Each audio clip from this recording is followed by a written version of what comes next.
Hey guys, welcome to our channel and welcome to our 65 vlog.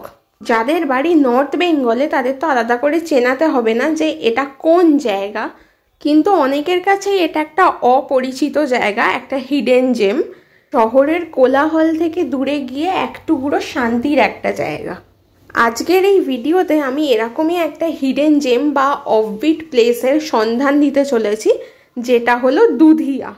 যারা আমাদের video নিয়মিত দেখে তারা তো খুব ভালো করেই জানে যে দিদিরা কর্মসূত্রে শিলিগুড়িতে থাকে, আর এই হিডেন জেমটাও শিলিগুড়ির খুব কাছেই। তো সেই কারণেই দিদি আর অনিদা একবার গেছিল এইখানে, ওদের খুবই ভালো লেগেছিল জায়গাটা। সেই জন্য নেক্সট বার যখন আমরা শিলিগুড়ি গেলাম তখন আমাদের নিয়েও দিদি গেছিল এই দুধিয়াতে ঘোরার জন্য।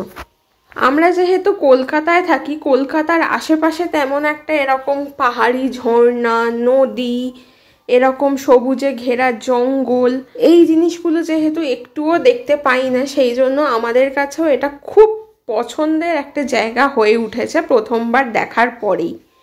তোমরা এখন দেখতেই পাচ্ছ আমরা দুধিয়ায় যাওয়ার উদ্দেশ্যে রওনা হয়ে গেছি, আর রাস্তাটা কতটা সুন্দর, দুই দিকে এরকম সুন্দর গাছ আর মাঝখান দিয়ে রাস্তা করা।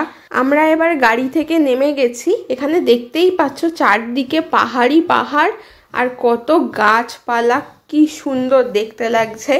জায়গাটা এতটাই সুন্দর যে কারোর যদি মন খারাপও থাকে সেখানে যদি গিয়ে চুপচাপ বসে থাকে তাহলে তারও মন ভালো হয়ে যাবে, এতটাই চারদিকটা সুন্দর।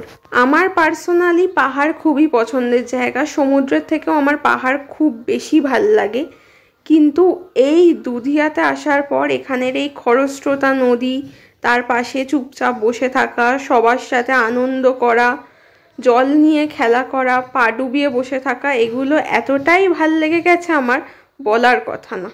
তার ওপর যদি এরকম একটা সুন্দর জায়গায় নিজের পছন্দের মানুষগুলোর সাথে আসা যায় তাহলে তো আর কোনো কথাই নেই, আনন্দ দ্বিগুণ বেড়ে যায়। ইভেন তোমরা এই জায়গাটা খুব ভালো করে দেখলে বুঝতে পারবে এখানে অনেক মুভির শুটিংও হয়েছে, অনেক মুভিতে এই জায়গাটা দেখা গেছে। তখন এত জানতাম না যে জায়গাটা কোথায়, এখন দেখতে পাচ্ছি। ওখানকার কয়েকটা বাচ্চা এই জলে স্নান করতেও নেমে গেছে, যেখানে এতটা খরস্রোতা জলটা আমার মা পাটা ডুবিয়ে বসতেই বারণ করছিল, বলছিল একটু ধরে বস, এই কর। এত জোরে স্রোতের সাথে জলটা যাচ্ছে, সেখানে বাচ্চাগুলো আবার স্নান করছে, তাও ওদের বাড়ির কেউই নেই। যেহেতু ওরা ওখানেই থাকে সেই জন্য ওদের এটা খুবই কমন ব্যাপার, ওদের অভ্যেস হয়ে গেছে এই জলে স্নান করাটা। আর সব থেকে বড় ব্যাপার হলো ওদেরকে স্নান করতে দেখে আমাদের নিজেদেরই মনে হচ্ছে আমরা কেন এক্সট্রা জামা নিয়ে গেলাম না, তাহলে আমরাও একটু স্নান করতে পারতাম। যদিও আমি, দিদি, ভাই আমরা কেউই সাঁতার জানি না, তবে মা মাসি পারে, তাই আমাদের কোনো চাপ নেই, আমরা অনায়াসেই জলে নামতে পারি। কিন্তু সেদিন প্রচণ্ড রোদ ছিল, মানে ওটা যে শীতকাল চলছে তেমন একটা বোঝাই যাচ্ছিল না, এতটাই গরম লাগছিল। যেহেতু চারদিকের পরিবেশটা এত ভালো তাই উঠতে ইচ্ছা করছিল না, কিন্তু প্রচণ্ড গরম লাগছিল, ঘাম হচ্ছিল। একটু পরে তোমরা ভিডিওতে দেখতেও পাবে আমার ভাই ছাতা মাথায় দিয়ে বসে আছে। ভাই যেহেতু সব থেকে ছোট ছিল সেই জন্য মা মাসি ওরা কেউই ভাইকে তেমন একটা জলে নামতেই দিচ্ছিল না, ও উঁচুতেই সেই জন্য বসেছিল। আমি আর দিদি জলে পা ডুবিয়ে বসেছিলাম প্রায় সব সময়, কিন্তু ওকে তেমন একটা নামতে দিচ্ছিল না, এই জন্য ওর মনটাও খারাপ হয়ে যাচ্ছিল। পরের দিকে যদিও নেমেছিল, ও জলে বসে অনেক মজা করেছে। ওখানে খাওয়ার জন্য আমরা বাড়ি থেকে মোগলাই, আলুর তরকারি দুটোই করে নিয়ে গেছিলাম। এই যে এখন দেখতেই পাচ্ছ মা জলে বসে বসে এই ভিউ নিতে নিতে এনজয় করে খাচ্ছে। আর এরকম একটা পরিবেশে জলের ওপর এরকম বসে বসে পা ডুবিয়ে খেতে কার না ভাল লাগে, যেহেতু এগুলো রোজ রোজ হয় না। সেই জন্য আমরা সেদিন খুবই মজা করেছি, খুবই মজা করে খাওয়া দাওয়াও করেছি সেদিন। আর তার সাথে সাথেই জল নিয়ে খেলা তো আছেই, নয় আমি, নয় দিদি, নয় ভাই, মা, মেজো মাসি, কেউ না কেউ আমরা জল ঘেঁটেই গেছি, জল নিয়ে খেলা করে গেছি। আর সব থেকে ভয় লাগছিল এরকম জলের মধ্যে বসে বসে ফোন নিয়ে ভিডিও করা, যদি ফোনটা একবার বাই চান্স পড়ে যায় খুব বাজে ব্যাপার হবে। সেই জন্য আমরা একটু ফোনটাকে আগলে আগলে রাখছিলাম। তবে এই সুন্দর সুন্দর মুহূর্তগুলোকে ক্যাপচার করে রাখতে তো ভালোই লাগে, সেই জন্য আমরা একটু রিস্ক নিচ্ছিলাম। আর তাছাড়াও যারা আমাদের সাথে যায়নি, আমাদের বাড়ির লোকজন, তারাও তো এই ভিডিওগুলো দেখতে পাবে যদি আমরা ভিডিওটা করে রাখি। না হলে তো ওরা ওখানে যেহেতু যায়নি, তাই জন্য ওদের দেখাও হবে না জায়গাটা কেমন না কেমন, আমরা কত মজা করেছি। সেই জন্য আরও ভিডিওটা করে রাখা, যাতে বাড়ি ফিরে সবাইকে দেখাতে পারি। এবার দেখতে পাচ্ছ আমি জল নিয়ে খেলতে বসে গেছি, আর এই জলটা আমি আমার ভাইয়ের গায়ে দিচ্ছিলাম, তাই ও চেঁচাচ্ছিল।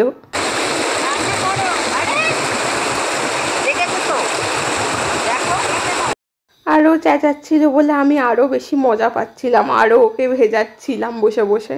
এবার আমার ভাইও একটু খেলতে চলে এলো জল নিয়ে। চারদিকটা দেখতেই পাচ্ছ কতটা অসাধারণ দেখতে লাগছে। এবার আমার দিদি মোগলাই খেতে বসে গেছে। ও এরকম সুন্দর জলের মধ্যে বসে মজা নিতে নিতে মোগলাইটা খাচ্ছিল। আর এই যে এই পাথরগুলো দেখতে পাচ্ছ যেগুলো আমরা বসে আছি বা দাঁড়িয়ে আছি, এগুলো খুবই স্লিপারি ছিল। আর এর নিচে নিচেই অনেক নুড়ি পাথরও ছিল, যেগুলো পা দিয়ে এখানে আসতে হচ্ছিল। সেই জন্য আমি আর দিদি জুতো পরে পরেই ছিলাম, কারণ আমাদের পায়ে খুবই ফুট ছিল এই নুড়ি পাথরগুলো। এই যে আমার ভাই ছাতা মাথায় দিয়ে বসে আছে, কারণ খুবই রোদ ছিল।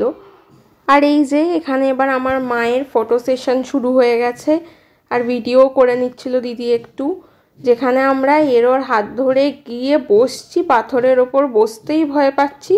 সেখানে আমার মা কারোর হাত না ধরে ওই পিচ্ছিল পাথরের ওপর একা একা গিয়ে দাঁড়িয়ে পড়েছে, ওখানে গিয়ে ছবি তুলছে। এতটাই লেভেলের সাহস। আমার মাসি খুবই কম টাইম জলে নেমেছিল, সেই জন্য মাসি এই রকম শুকনো পাথরের ওপর বসে বসেই মোগলাইটা খেয়েছিল, আর আমরা সবাই জলের মধ্যে পাথরে বসে বসে মোগলাইটা খেয়েছিলাম।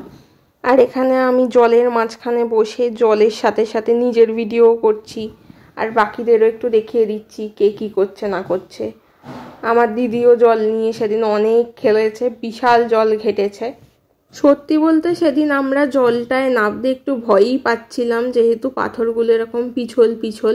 দিদি যেহেতু এর আগে এসছিল, সেই জন্য ওই ফার্স্টে নেমেছিল সাহস করে। সেদিন ভাগ্যিস ও নেমেছিল, না হলে কত আনন্দ মিস হয়ে যেত। তবে হ্যাঁ, এখানটায় আসার জন্য একটু ঢালু রাস্তা, তারপর পাথর টাথরের ওপর দিয়ে ওঠানামা করতে হয়, সেটা একটু রিস্কের আছে। না হলে এই জায়গাটা ভীষণ ভালো overall. Thanks for watching. Like, share, subscribe করতে ভুলো না।